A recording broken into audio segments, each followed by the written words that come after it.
आधे घंटे की मुसाफत पर, और उसका जो बराह रास्त बॉर्डर बंद होता है, खुलता है, फिर मार्केट्स, जिन ब्लैक मार्केट्स की हम बात कर रहे हैं, उनकी लोकेशंस भी उन्हीं सराउंडिंग्स में हैं, पेशावर के अतराफ में, इर्द गिर्द में। तो ये बताइए कि ये माफियाज कैसे डेवलप हो गए हैं और ये कितना बड़ा थ्रेट बन गया है पाकिस्तान की इकोनॉमी के लिए? शुक्रिया असद। असल में बात यह है कि ये जो अफगान ट्रांजिट ट्रेड वाले जो पाकिस्तान को जो नुकसान हो रहा है, ये कोई नई बात नहीं, ये बहुत पहले से हो रहा है। लेकिन अब पहली दफ़ा पाकिस्तान ने ये इनको इदराक हो गया है कि अब इस मसले से जान छुड़ाना चाहिए, क्योंकि इस वक्त जो पाकिस्तान की जो इकॉनमी है वो इस बात की इजाजत नहीं देती कि मजीद पाकिस्तान ऐसे नुकसानात का मुतामिल हो। अब चंद एक मुट्ठी भर ताजरों को तो इसका फायदा जरूर होगा, वो इसके हक में बोलेंगे और वो ये कह के इसकी वो करेंगे कि ये चूंकि इंटरनेशनल ट्रीटी है उसके मुताबिक ये होना चाहिए, लेकिन इसकी आड़ में जो नुकसान हो रहा है वो इंतहाई ज्यादा है। सिर्फ यही नहीं, बल्कि अगर आप उसके अलावा भी गौर करें तो पाकिस्तान में जो अफगान मुहाजिरीन है उसकी तादाद अब भी काफी ज्यादा है। वो लोग क्या करते हैं कि मसलन मैं एक मिसाल देता हूं, कोयला वो खरीद लेते हैं अफगान करेंसी में, उसको मुनाफा रख के पाकिस्तानी करेंसी में बेच देते हैं और फिर उसी करेंसी को डॉलर में चेंज करके वो बेच देते हैं। अब जाहिर है नुकसान तो पाकिस्तान का हुआ। अब इसकी तरफ अब तक कोई तवज्जो नहीं दी गई थी। अब जब तवज्जो दी गई तो ये मालूम हुआ कि ये चीजें हो रही हैं। सिर्फ यही नहीं, बहुत सारी चीजें हैं जो अच्छा, एक दूसरी बात जो तवज्जो तलब है वो ये है कि पाकिस्तान का जब ये अफगान ट्रांजिट ट्रेड का मुआहिदा खत्म हो गया था, एक्सपायर हो गया था, तो उस वक्त ये कहा गया था कि ये पाकिस्तान जो है तब उस पर साइन करे। इस मुआहिदे में इंडिया को शामिल नहीं करता तब तक हम उसको नहीं कर सकते। अब मतलब ये था कि पाकिस्तान ने इनकार कर दिया कि इंडिया से हम मतलब चीजें अफगानिस्तान से उधर चीजें चली जाती हैं, लेकिन उधर से इजाजत नहीं है। इस मुआहिदे की सेक्शन 5 और सेक्शन 55 जो है उसके साफ तौर पर इसका जिक्र है। तो काफी अर्से तक ये मसला होता रहा। फिर जब 2020 में इस बात की तरफ इस तो 2020 से पहले ये एक शर्त मुकर्रर की गई थी कि जितनी भी अफगान ट्रांजिट ट्रेड की अशिया है, जो गुड्स है, उसकी सेंटेज की जाए। काफी अर्से तक होता रहा और उसमें ये जो स्मगलिंग थी उसकी काफी हद तक रोकथाम हो गई थी। फिर 2020 में उस वक्त की हुकूमत ने ये जो पाबंदी थी खत्म कर दी। अब ये पाबंदी क्योंकि खैबर पख्तूनख्वा में और बलूचिस्तान में खसूसी तौर पर, क्योंकि वहाँ के जो पार्लियामेंटेरियन थे वो अफगान ट्रांजिट ट्रेड का कारोबार करते हैं, तो उनके आगे क्योंकि उन्होंने प्रेशराइज किया हुकूमत को, उस वक्त की हुकूमत को, तो उस वक्त ये खत्म हो गई। जब से संडे खत्म हो गई है तो तब से ये मसला दोबारा शुरू हो गया। अब अरबों रुपए सिर्फ इस स्मगलिंग और ये जो अशिया जो वापस आ जाती है उसकी वजह से पाकिस्तान को अरबों रुपए का नुकसान उठाना पड़ता है, और वो चीजें भी उधर ले जाई जाती है जिसकी अफगानिस्तान में फिर इसकी जरूरत ही नहीं है। मतलब हर किसी को मालूम है कि पाकिस्तान से अफगानिस्तान में किस किस चीज की जरूरत है। और उससे अच्छा ये ट्रीटी है, इसकी ऐसी कौन सी अशिया है जो मतलब इसका मतलब है कि उसकी इंटेंशन ही ये होती है कि वो पाकिस्तान के लिए मंगवाई जाए और मंगवा के यहीं पर पाकिस्तान में बेच दी जाए, और फिर जैसे आपने बताया कि करेंसी अफगान करेंसी में ट्रेड करके वो पाकिस्तानी करेंसी में बेचते हैं, फिर उसको डॉलर में कन्वर्ट करवाते रहे हैं। अब तो खैर चलें थोड़ी सख्ती हो गई। तो ये कौन सी अशिया हैं मुमताज साहब जो वो मंगवाते हैं और उनकी वहां जरूरत नहीं है? बहुत सारी अशिया है। मिसाल के तौर पर इलेक्ट्रॉनिक्स की अशिया है, इसके अलावा जो रबर, प्लास्टिक और ये जो दीगर अशिया है, इसकी वजह से सिर्फ खैबर पख्तूनख्वा में और खैबर पख्तूनख्वा की भी सिर्फ पिशावर में तकरीबन 150 से ज्यादा जो लोकल सनतें हैं वो बीमार पड़ गई हैं। अब उसकी रिवाइवल इसलिए नहीं होती, वो इसलिए उससे कुछ नहीं किया जाता क्योंकि वो बाद में वो उसकी सस्ती जो चीजें हैं वो इधर पहुंच जाती है वापस, तो वो सनतें वो कैसे सर्वाइव करेंगी।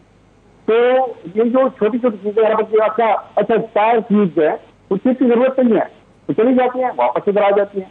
तो जहाँ तो लोकल मार्केट है तो जाहिर है वो सर्वाइव तो नहीं कर सकता। प्लास्टिक और दीगर क्या जो है इलेक्ट्रॉनिक्स की चीजें जो है और उसके अलावा जो लोकल सनतों की चीजें हैं उसी का भी हाल है, इसकी इधर बिल्कुल जरूरत नहीं है। और फिर दूसरी चीज बात यह है कि बहुत सारी अशिया अफगानिस्तान में सब नेचर से आ जाती है, वो उनको सस्ती पड़ती है, लेकिन फिर भी इधर से अफगान ट्रांजिट चीजें चली जाती है और वो वापस फिर आ जाती है, चीजें चली जाती है और वो वापस फिर आ जाती है। तो ये चीजें जो इसी की वजह से जो नुकसान हो रहा है वो बहुत ज्यादा है। और फिर एक और चीज ये भी है कि ये ट्रीटी जो है ये जब एक्सपायर हो गई तो इस पे इसलिए भी दोबारा उस पर साइन नहीं हो रहे थे कि चूंकि अफगान हुकूमत जो थी वो इस हक में नहीं थी। उनकी इंडिया से तिजारत करना उनकी क्या मजबूरी है ये तो उनको पता होगा, लेकिन पाकिस्तान की जो सूरत हाल है, अब पाकिस्तान की वो सूरत हाल नहीं रही। पाकिस्तान जो है ये सीपेक पे जब हम जोर देते हैं, इसकी वजह यही है, बुनियादी वजह यही है कि जब यहाँ पे शाहराई बनेंगी इसके तहत और जो इंफ्रास्ट्रक्चर बेहतर हो जाएगा तो यहाँ जो चीजें हैं गवादर से सीधी ये जाएंगी काशगर और ज़ेंजियांग का जो सूबा है चाइना के उधर, और उधर से फिर इंतहाई आसान रसाई वाला जो रास्ता है कजाकिस्तान और किर्गिस्तान तक, वो इंतहाई आसान भी है और वो पाकिस्तान को अगर शाहराएं ठीक है तो बहुत सस्ता भी पड़ता है। तो ऐसे तो जो अफगान ट्रांजिट ट्रेड है उसका तो पाकिस्तान से फिर कोई फायदा नहीं है। इसका अगर फायदा है तो सिर्फ और सिर्फ इंडिया में है, सॉरी अफगानिस्तान का है। मुमताज बंगर साहब, आप क्या समझते हैं कि ये जो टेररिज्म वाला मामला है और मनशियात वाला मामला है वो भी इसी में जो है वो गड़मड़ होके, यानी जब ये आप लूप होल्स छोड़ते हैं तो फिर उसको भी रास्ता मिलता है, ये सारी सिचुएशन जो है वो किस तरह से एक कॉम्प्लिकेट कर रही है?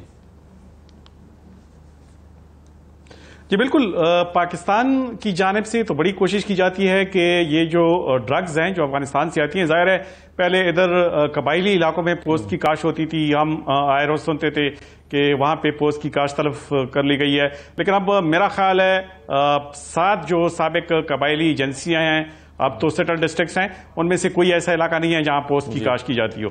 और तालिबान के दौर में ये सिर्फ चंद माह कबल खुद तालिबान के एक वजीर ने यह बात की थी कि हम इसलिए भी जो पोस्त की काश्त है उसको तलफ नहीं कर सकते कि इससे हमारी हाफ अमीनियन आबादी जो है, खानदान जो है वो इस कारोबार से वाबस्ता है, तो पहले हमें जो दुनिया है, जो मगरबी दुनिया है, वो हमें पहले इसकी कंपेंसेशन दे, उसके बाद हम ये तलब करेंगे।